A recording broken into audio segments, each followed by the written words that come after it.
things come into my mind while thinking of my design in making the mask.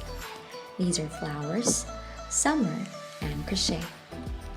Being a plantita, living near the coastline and is passionate in making crochet, I decided to design a mask out of these collaborated concepts with the use of recyclable materials.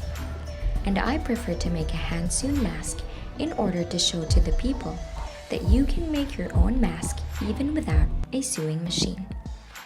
My art to wear mask is made up of water-repellent fabric from a used broken umbrella and empty can of Pringles to somehow mirror summer season. I also attached strings at the strap of both ends so that the user could leave it hanging in her neck when she wants to remove the mask to portray a garland-like necklace.